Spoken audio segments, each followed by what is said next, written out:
True, sapat na si Paolo Avellino. Aktor, heto ang reply. Kapag mahal mo talaga, walang pang ityos-ityos pa. Napansin na naman netizens na iba na si Kim Chiu ngayon kaysa before, kung noon ay todo deny at defensive tuwing tinatanong tungkol kay Paolo Avellino, pero ngayon straight to the point ang sagot.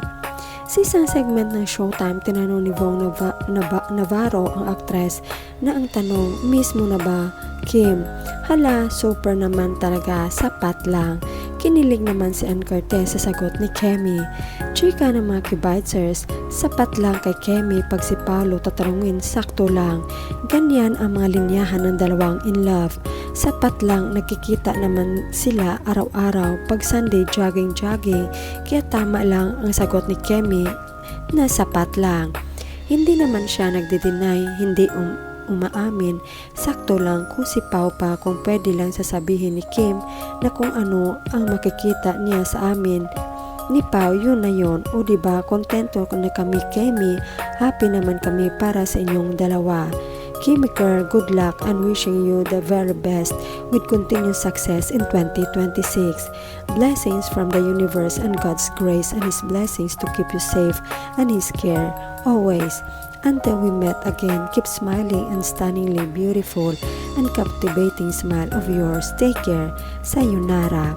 The wind of the old years possessed softly outside the door, carrying away the dust and the sighs as well. The light of the new year falls quietly by the window and assuming yet bright enough to guide the way. May this journey ahead be unhurried with a clear sense of direction. Within the river of time, may we learn both how to let go and how to treasure what remains. If the road ahead is veiled in mist, may you still have the courage to move forward. If the years are gentle, may you never waste their kindness. In the new year, as all things are renewed, may your heart be at peace, your dreams steady, your path smooth, and everyone you met be kind and worthy. Ikaw talaga, Quiz Vong, alam mong si Mr. Right naghatid, hindi syempre sapat lang pagka-miss niya. Hindi nagdi-deny, dati-dati overacting pagdi-deny.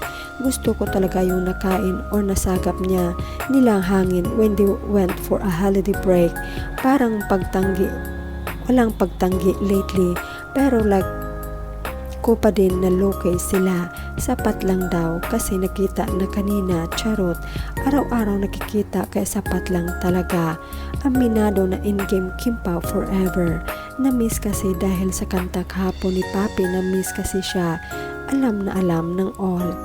Alam ko naman kahit abot langit ang kilig mo, Kemi, di mo na ma-miss. Magkakasama naman kasi kayo sa bahay.